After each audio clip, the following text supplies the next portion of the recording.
Hey everybody, welcome to Connect the Dots. We have another fun episode with you. I have my guest today, Marco Rodriguez, joining us. And today we're going to be talking about win more clients with Google Ads. And really, who the hell knows how to use Google Ads? Google Ads is such a monster out there. This guy's a professional. Hopefully he'll give us some tips and tricks today so you can use it today and hopefully boost your revenue and sales in the next week or so. Am I right, Marco?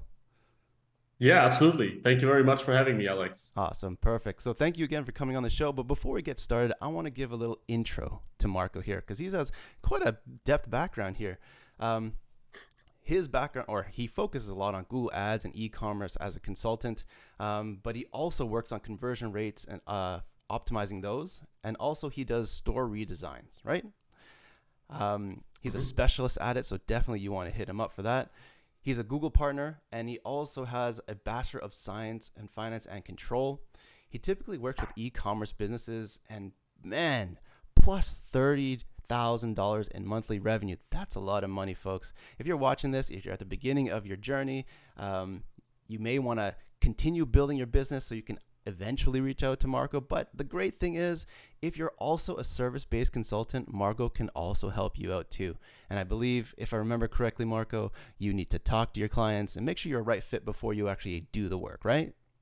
Absolutely. Like with ecom, you nailed it. 30,000 plus is most of the time that works. But for everyone else who's not ecom or who does less, I have to, get in touch and make sure that's a good fit. Awesome, awesome. So he can basically help a business scale or boost their return on ad spend, right, and sales with these advanced Google Ads management and a conversion rate Mhm. optimization tactics. Now, hopefully, we're going to dive more into that, but stay tuned. I'm super pumped to hear more about this.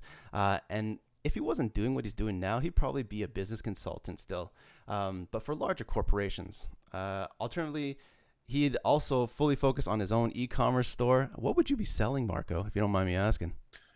I've sold multiple things. My most successful store was one of do you remember these self-balancing scooters or hoverboards as they Yeah, were called actually? yeah. We were selling those pretty successfully early on, like years ago. That was my most successful store to this day.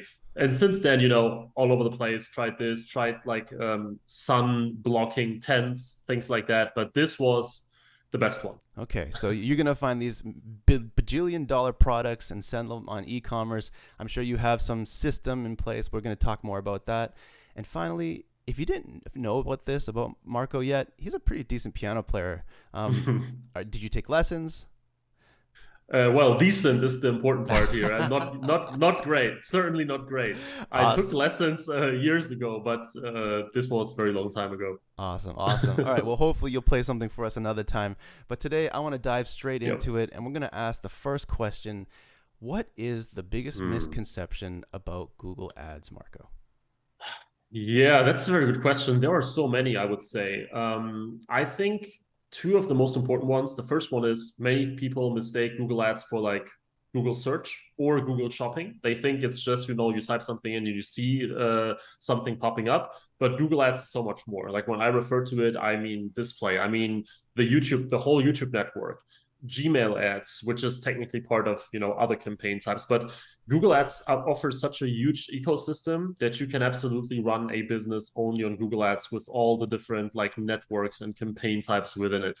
The second is that many people think Google Ads isn't really scalable. And this kind of ties into the first one, right? Many people go for like the most important keywords and they try to convert on like the immediate keywords that make sense for their business. And once they're exhausted, they're like, okay, that's it. But if you bring the budget and the time to make it work, then you can move into all these other campaign types. You can go broader, and then Google absolutely has that scale. And my largest client does well over $1 million on Google per month in revenue, and this is something that not every business can copy with Google Ads, but that's certainly possible with all the networks and settings available. I would say these are probably the two most common ones. That is insane. You guys heard it from Marco, his mouth himself. $1 million in revenue. Is this monthly, yearly? What did you say? Yeah, that's monthly actually. A Yeah. million dollars monthly. Can you imagine Yeah. what you would do with that kind of money, folks? I can imagine. But we'll go more into that. Hopefully, he'll give you some tips and tricks on how to achieve that. And obviously, he has some strategic secrets that we don't know about. So if you guys are going to look for some help, Marco's the guy to go to. And I think this is a great segue into our next question here. So looking at what we have on the menu, what is the thing that most people should know about Google Ads but don't? I think you kind of tied into that a bit in your last answer, but what else? Right. I tied into it, as you said, that's absolutely still accounts for that one. But also, what is very important is, especially when we talk about Google search and shopping, which are the networks where you type something in and something pops up, right? There is immediate competition when we talk about these networks. I type in, let's say, I want to buy the new iPhone 14 Pro. I go to Google, I type it in, and I see 10 results popping up. And all these 10 people are immediate competitors of each other, right? And what many people forget about Google, and they're not aware of that, I don't know if they don't know it or if they're just not aware, you have immediate competition with Google, meaning that your ads need to be so optimized, and especially your landing page, your store, whatever, needs to be so optimized towards the search query that people use. Because you compete with all these people immediately. On Facebook, it's a bit different. The moment you send someone a Facebook ad, that's the only ad that they see about that particular product in their newsfeed at that moment. But with Google, you have all these at your fingertips. You typically, I'm not sure how you shop, but I open all of them in different tabs. I check them one by one, and then I make a decision. And if you cannot convince by amazing product page and everything, it's very difficult with Google. And that's actually, in my opinion, why many of those people who fail with Google. Like that's I would say one of the top three reasons for failure with Google Ads. Oh, I want to dive more into that. So you're saying there's top 3 reasons why people fail with Google Ads. I would love to know more about that. So you're saying you got to compete, right? You got to go against all these heavy hitters, even Google itself. And so what would be, I guess, the immediate tips that people could use today, say they want to rank better on Google? Could be some immediate changes they could make? So when I refer to the competition, right, it's especially landing page and store, but it's also making sure that your ads are just optimized to the highest possible degree. It's not enough anymore to be like okay or decent with your ads, maybe in some niches, but for the most part, it's not. What I always say that when we talk about the landing page and the store, check first of all what your competitors' landing pages look like, and especially what's very important is like everything that's above the fold. So when we talk about shopping ads, people click, they land on your page, and because of the nature of Google Shopping, what they see immediately is your product name, your image, your price, right? So all these things are immediately there. So what you need to make sure of is that this very top of your page is super, like, immediately captures attention. It answers all the questions. It's not full of text. It's not confusing or anything. So they have to go to your site, immediately know what it's about, immediately be able to answer any question that they might have. And in theory, I always say that the perfect product page for Google Shopping, people could literally click on the Add to Cart button without reading everything else about the page, because you have some bullet points where you say, hey, these are the most important features. That's the price. Shipping is free, very transparent, and they don't have to read all the description that you have. That should be like a way to, like a rule of thumb. If you have that, you're already much better off, right? So that's very important. And then in terms of ranking on Google, well, this ties into it because the better your landing page, Google will favor you for that. They give you a higher quality score because of that. But other things are, for example, not doing the infamous exact match only. Like many people still treat Google in a way where they use these very specific keywords, exact match keywords, single keyword ad groups, try to beat the system by being like super, super granular and everything under the control. Google doesn't really work like that anymore. You have to give it more flexibility. You have to give it broad match and phrase match as match types so that there is more room for Google to find you good search queries. What you have to do is you have to provide Google with great assets, great ad copy, great images, negative keyword lists, positive keyword lists. All the inputs need to be top notch. But then you have to make sure that you give Google enough flexibility. And then when you do these two things, then you can rank and do very, very well. You heard it, folks. You have some amazing tips right there. I don't know exactly how I would do that personally to get all these done and check off all those boxes, but great ads, great landing pages, be clear, right? Basically, you're the Ferrari of Ferraris, and you're going against all these other heavy hitters that are Ferraris as well. So definitely, you Yeah. may want some help from Marco with this. Okay, so which brings me in. And so, Yeah, and sorry to interrupt you here real quick, but you nailed it. You said the others are Ferraris as well. It's not that all the others are doing very bad and you stand out just because of a decent store or something. The others are doing very well, and you need to be at least on their level, ideally. So that was a very good point you made there. thank That's you. exactly what I say. Yeah, so there's no more of these. You hear about these mom and pop stores. They want to start a site. They don't have any graphics design skills, copy skills, the website development skills. So really, you need a whole village to get this thing going, right? Yeah. And I'm glad there's people like you who can help them kind of cater and support them on this.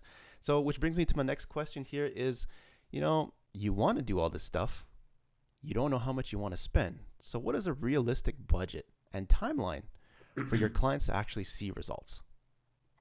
Right. Yeah, that's a very good question. And I think I can give you like what I always say is the minimum probably. So I tell my clients you should be able to spend $50 a day, which doesn't sound very much, but you should be able to spend $50 a day for at least, let's say, 2 to 3 months, right? This translates to $3,000, $4,500, something along those lines. Of course, there are exceptions to the rule. I've seen cases where with a few $100s, we were able to make things take off and we could scale immediately. And I had cases where we had to spend thousands and thousands and thousands simply because it was like, for example, a brutally competitive fashion brand.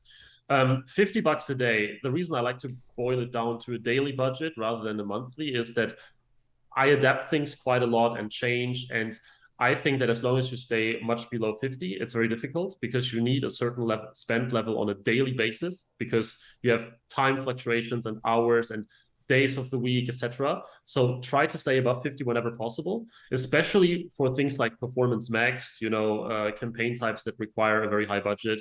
But then $50 a day, 2 to 3 months, you should have a decent test. And of course, if you can spend more, things will go quicker. I don't recommend to spend more than $100 a day right away because then you might not be able to optimize accordingly fast, right? You spend the money too quickly, you don't catch up properly. 50 to 100. That's like the sweet spot on a daily basis. Okay, you guys again heard another golden nugget: $50 to $100 a day. These are the optimal spending amounts, right? If you want to start seeing results, 2 to 3 months. I think it's pretty reasonable, and to be transparent and tell people, if you're expecting to get rich quick the next week doing this kind of strategy, it's not going to happen for you, right? Yeah, absolutely.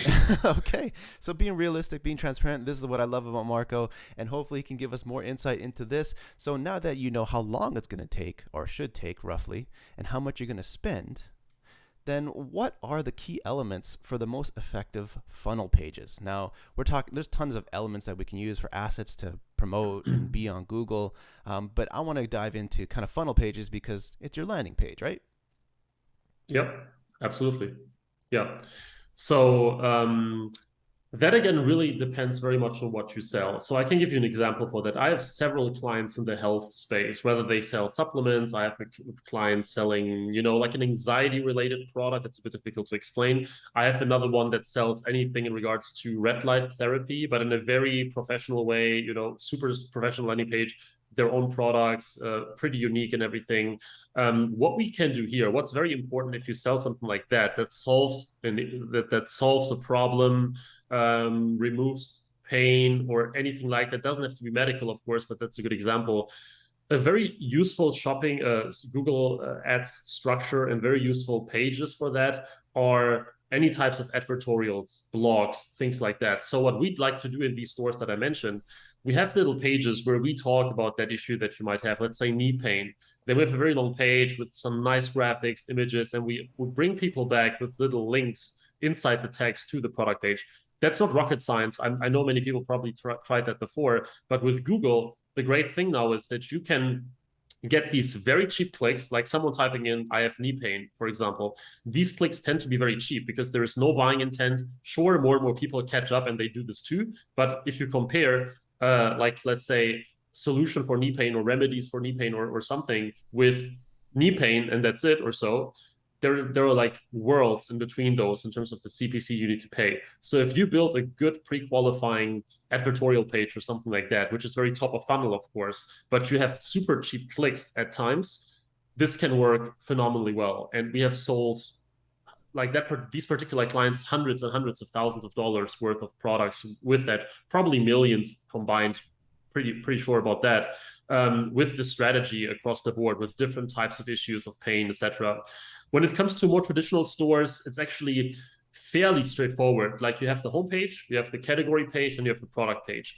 All three need to be absolutely on point. The product page is arguably the most important, because especially with shopping, you only send people there. But even with search, oftentimes people land there. And of course, sooner or later, everyone lands there. So put the most effort into product pages, then make sure that on your collection pages, you have great filters. You have, you allow people to compare. You have tags people can use to organize your products. And then the homepage, well, it really depends on the store. I usually try to introduce 2-3 bestsellers, have some nice images on there, just get people into the brand. But the homepage is probably not as important with Google as you send most people somewhere else. But of course, that's like the order, and all three are important. But advertorials are huge if you can make them. Okay, so we're definitely going to talk more about that. So the audience that's listening, you obviously may have been dabbling in e-commerce. You know, you've been selling on Etsy, or you've been selling on whatever, your Shopify maybe.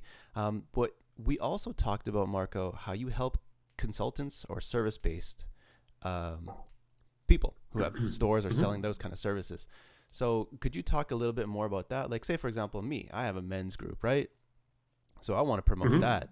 What would be kind of a great funnel for that? Do I have to say, here's a testimonial and this is the result that he got? Is that the first thing that I want to show, or what do you think? Yeah, that's interesting, because of course with services and coaching and all that kind of stuff, one of the most effective campaign types of Google Ads doesn't matter, and that's Google Shopping, right? You cannot use it. So that thing is out of the question. So you're left with like search, YouTube, Performance Max, which is just a mix of other things, display. Um, what I the very good thing about Google Ads in that sense is that you can retarget people on all these platforms. And I mean, services are all about retargeting, right? Getting familiar with that person, with the coach, the guru, the seller, whatever you might want to call this person. And because you can retarget on all these different networks, you can achieve that level of like omnipresence. That's pretty important and useful if you want to sell like a high ticket service. Ideally, if you can, it would still start to some degree with search. So probably in your case, it's a bit different because you cover a whole bunch of topics, right? Your group is it solves a whole bunch of issues. It helps in a whole bunch of ways. People might not even know that they need it to some degree. But if you have something about a very specific topic, weight loss or something, weight loss coaching, then it could start with a search campaign. Someone searches for a teacher for help with that. Then they're on your site, and then you introduce them, to retargeting on display. You send them YouTube videos with testimonials, etc., etc., and you really get them down that rabbit hole just because initially they showed interest through that keyword, and now okay, they are a potential client. Back to your case, I would probably start with display and YouTube. Probably YouTube is the most likely one to work. And what I like to do there is I like to get people hooked with a simple YouTube video that's ideally, fast cuts if you have a video where a lot of things happen. Or if it's very content driven, make sure that the content is still digestible and that's not like too boring initially. You can absolutely share like long form content later and talk a lot about all that stuff. But initially, people, of course, just have to stick to it. So you can, in your case, for example, make a little video and say like, hey, are you looking, of course, that's a very simplified version of it. I didn't think about that enough, but you say something like, hey, do you want more out of life? Are you looking for a group of like overachievers that want just what you want as well? Do you feel like in your circle of friends there are people on the same path as you? And then you show like all the people in your group, being dressed nice and going out together or sitting in a room brainstorming, whatever. Just getting the attention of people through YouTube. And then same as with search, now you can retarget them on their way through the Google network, through YouTube, etc. It's just a different starting point because probably not many people are actively searching for your service, but they realize, oh, I want that, I need that.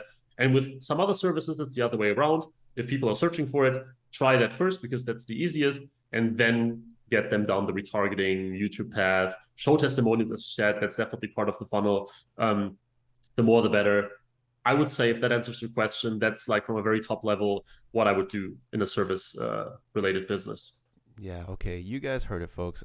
This is what I love about Marco. He's so giving. And honestly, he gave me so many strategies that I could use and implement right away. So if you are a coach, if you are a consultant, even if you're like a property manager or a realtor, you can even take some of these ideas and use it for yourself. Okay. And definitely, I'm going to hit you up again to further discuss these. But very happy. Thank you. Thank you. And going on to the next topic here, we want to talk about which digital assets, I think you talked about this a little bit, but which digital assets will give you the highest ROI, return on investments, right? You know, there's so many things you can do out there. The blog post, is it a video? Is it I don't know, a TikTok, whatever, 1 second, 2 second clip kind of thing. So what, in your opinion, if you can kind of talk to maybe a little bit of e-commerce and a little bit of service base, what would be the best assets for both? Yeah, that's an excellent question, and I try to generalize as much as possible because I don't want to always just say it depends, it depends, it depends. Everyone knows that it depends anyway. So I would say it always makes sense, regardless of what you sell, if it's service or products, to have like one sort of flagship video.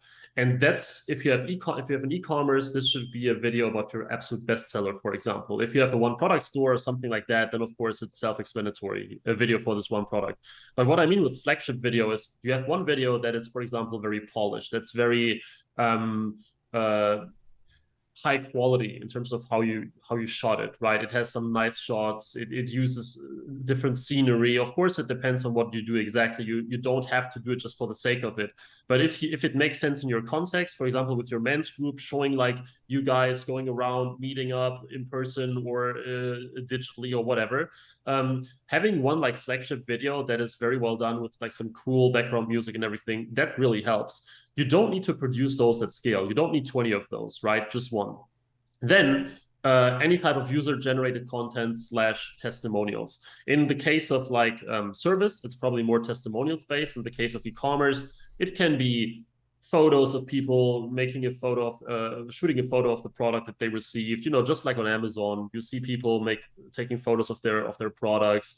Anything that people create, anything that's a third party source, that will do as like UGC content for your business, whatever you do. Then I would say, if you do service, even simple videos that you can literally do like with your phone, right? You can pick it up and you make a video of yourself where you explain something. It doesn't have to be very high production value. I literally know videos that were shot with an iPhone and they generated millions in total combined revenue, right? So it's really about what you say and the right target audience and everything, more so than everything around that. As long as you have this one, main asset that I talked about, but that's not even the most important one across the board necessarily. These are very important ones. Of course, with ecom, you then need a ton of images for retargeting, images of your photos, but that's all very straightforward, very simple. If you do consulting or services, you need a whole bunch of images of yourself, for sure, because people need to see you over and over again. The more they connect with you as a person, with your face and everything, the better. TikTok and so on, I must admit, I didn't use it enough. I don't have a TikTok account myself. I know how the TikTok ad manager works. I used it before, but with a budget that is way, way, way too small to give any solid advice on that. But that's what I would say for e-com and service, respectively. Oh, again, so many golden nuggets here. So many things you can do. Video, it sounds like video is the resounding thing that people need to focus on, right? I mean, you see tons of image ads. It depends, I guess, also, again, it depends on what you're doing. If you're just getting an image, it depends on what you're writing there, what kind of images you're portraying, right? Which actually brings me to my next question here, Marco, is what are the key elements of the most effective images and video ads? Mm-hmm. Yeah, that's for images, for e-commerce. Again, you absolutely need some sort of ambient and like atmosphere shots, lifestyle images where you don't just show the product with a white background, but you actually show people using it. You show people wearing it. In case of fashion, that's mandatory anyway. You show it with a nice background. You show it in a nice ambient. That's very important for e-commerce, that you have some photos, some images like that. Video for e-commerce, well, that really depends on the product. I have phenomenally done, or I have clients with phenomenal video ads, for sports equipment products, massage guns that you probably also seen before, things like that, where you can do a lot. You can show athletes using the product on themselves, etc., and you can make a phenomenal video about it. But if you sell like fashion or something, I would even argue you don't really need video that much in the first place. Sure, when you're big enough, you want that. I have clients, pretty large fashion brands, with blue ticks on Instagram and many followers and all that stuff. They of course have that. But if you start out, if it's all about selling, about performance, images are more important, with fashion, at least in that sense. When it comes to video, like generally, I like to follow a format where initially, in the first few seconds, where it determines whether someone skips or not, you just capture attention. It doesn't have to be related to your product or service. You just want to capture attention so that they don't skip immediately. And once these 5-6 seconds are over, then the next like 25 seconds, you want to pre-qualify. You want to make sure that you talk about your product, your service, that all the ones that are not a good fit for you, click away. Because on YouTube ads, you only pay after 30 seconds. So if you get rid of all the waste, so to speak, before that, then it's perfect, right? You only pay for those that are interested. So don't try to entertain for 30 seconds straight. And afterwards, people realize, oh, I don't need that. That was just a funny ad. No, you want to make sure that all of those are gone, and only those that are still with you, still may like your product or service, they are still there. And then you can talk, some testimonials, call to action. That's how it works. That's my very broad framework, of course, tailored to individual cases, but very top level, what you can do. Thank you for that. And talking about videos, if you guys didn't know already, Marco has a YouTube channel. You guys want to go check that out. I'll give you the links, the details in a second here. But people, if you don't realize what's going on YouTube, is basically life less the fat. So whatever you're going through life, you're trimming out the stuff that you really don't need to know. You give them the essentials, just like Marco's saying. So you're really pre-qualifying, telling them the important details they need to know. And if they want to know more, obviously you don't want to spend, ridiculous amounts of money on something that they don't even care about. So being really strategic about that is really, really important. So thank you again, Marco, for that reminder. And again, if you guys need some consultation, Marco's the guy to go to. So finally, I want to come to the last kind of question here for you. The last serious question, I would say, what is the recipe for success in order to scale a business and boost your ROAs with Google Ads? I know this is the big question, but I think about the best dishes we have out there, like spaghetti and pasta, right? Spaghetti and meatballs. Yeah. Everyone has their own taste and twist to it. So what's your recipe? I would definitely say, of course, some pieces we already discussed, like things like making sure that your store, everything's optimized. Sure, that's very generic top level advice, but it's absolutely crucial. What I say with Google is very important, especially now in late 2022. You have to embrace automation. You have to embrace the algorithm. You have to embrace machine learning. That is an absolute game changer. I mean, I see the statistics because I work with so many clients and I spend millions and millions and millions of dollars on Google. So I have a somewhat statistically significant take on that. And I can say direct split test, very controlled, very specific, very narrow versus broader, but with optimization and with great assets, feeding the system, but then letting it do its thing, works so much better. As an example, let's say you build a Google search campaign, you write amazing ad copy, you research keywords but put them in broad match, then you want to compile a negative keyword list to remove the most irrelevant searches from there. So with broad match, you always have the issue that you might run into some irrelevant stuff that's never going to be profitable. Those you need to eliminate through negative keywords. But it's much better to have positive broad match keywords that are casting a wider net, eliminating the absolute most important waste with negatives, then trying to do it the other way around, being very, very picky and narrow with your positive and not allowing anything else. This alone, man, this will make such a difference in volume, even in profitability. Many people think that approach is for scaling. No, it's even for profitability, because you get the cheaper clicks.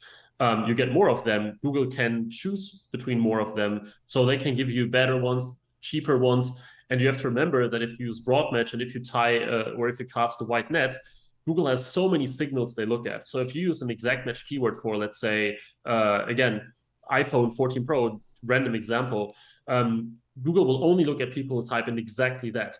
Whereas if you're a bit more broad, Google knows, okay, this person always spends a lot on phones. So probably they are much more relevant than the other person who typed in the seemingly more relevant search query. But the other person just typed in iPhone, right? Or smartphone, maybe even an extreme case. So doing that gives you an edge, because I can tell you so many people out there are still using exact match, still trying to beat the system. And if you don't, and if you embrace what I said, that will give you a huge advantage. I see that all the time. People still think Google cannot do it by itself, but it definitely can.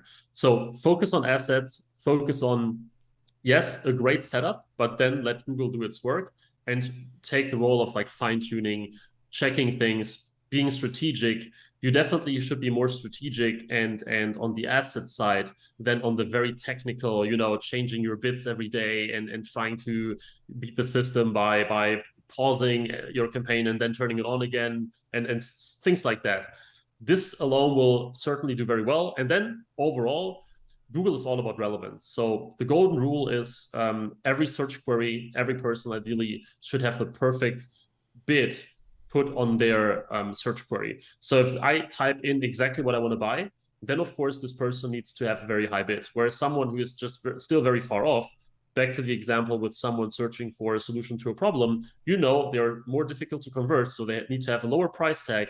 And that's all what it comes down to, right? More relevance, higher bid, less relevance, lower bid. And if you can mirror that on an account scale with all your campaigns and everything, then you always pay the right amount for each and every person.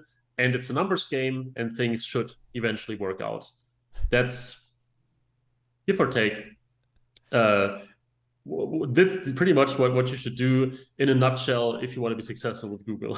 Okay, so you heard it from the Master Chef himself, Google Ads Master Chef.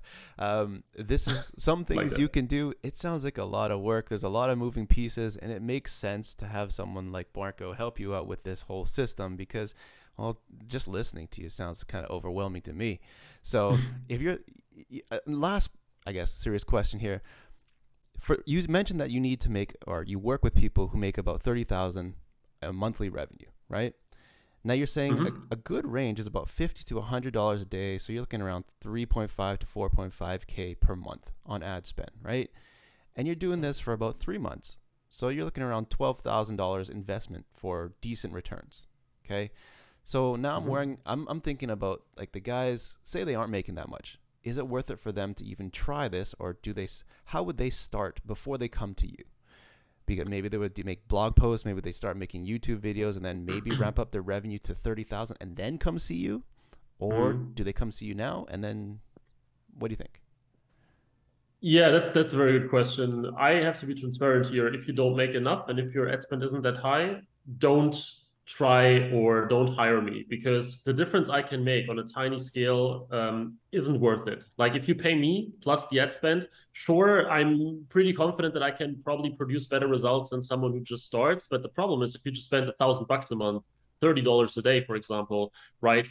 I cannot do all the things that I want to do anyway. Like I'm very limited with my strategies, with my approach. So keep the money, focus on the lowest hanging fruits on Google, which is shopping for sure. Still, Performance Max is this new campaign type that's been around for a couple of months now. Very promising. I recommend that you try it out, but this typically requires like $50 a day on its own already. Shopping first, some Performance Max if you can, see how far you get. If you see it's just too difficult, it doesn't work, probably polish your store again, try like add different products depending on what your e-com strategy is. If nothing works, sure, you may want to reach out and I can tell you, hey, probably focus on that first or on that, or some consultation might help. But when it comes to like full service from my side, management, try to do these low hanging fruits first, because it won't be worth it for you in the end. And you guys, again, this is what I love about Marco. He's very transparent. He'll tell you as it is. So he's not going to try and, sell you snake oil. He's saying if you don't have the money or the revenue, don't bother, right? Save your money, save your pennies. Yeah. Use it towards something that is actually going to help you build the business and then come to him to scale it up, right? So you guys have that as an option. And I want to thank you, Marco, for all that awesome information. And now it's going to come to the point where my favorite part of the show is called Rapid Fire, okay? So this is the really fun part where we get to know Marco a little better. And for those of you who don't know Marco, here we go. So I'm going to ask you 6 questions. You give me the best answer you have that comes to mind. You ready? All right, let's do it. All right, so question number 1. What do you value most in friendship? Honesty. If I have, is it about like giving one quick word, or should I explain it a bit more? You can give a little explanation. Yeah, go for it. Okay. Honesty, surely being at the very, very top or very close to the top among maybe 1, 2 other things. I personally don't care that much like where someone is, or this whole thing, you are the sum of the 5 friends you spent the most time with, etc., etc. It's not that all of my friends are like business people or anything like that, right? But I think if you get along very well, and if they can also tell you in your face, like, hey, what I like what you do, or I don't, or hey, what the hell is it that you're doing there? That's super important, and that's what I would say is probably among the very, very top. Awesome. It's yeah. Honesty, transparency. It actually comes through the way you talk and the way you talk about your business. So I'm not surprised to hear that. All right, question number 2. Given the choice of anyone in the world, whom would you want to have as a dinner guest tomorrow? Oh yeah, these questions are I think it's okay. It's rapid fire. It's very cliche, but Elon Musk. Yeah, Not okay. because not because I'm a huge fanboy. Actually, I'm not a huge Elon Musk fan. But I mean, he's the richest guy in the world. He has businesses that are so different in a way, multiple of them. That probably and his mind is just crazy, right? I read his biography. I'm not a big fan. Again, I don't follow him on Twitter, Instagram, or whatever he has.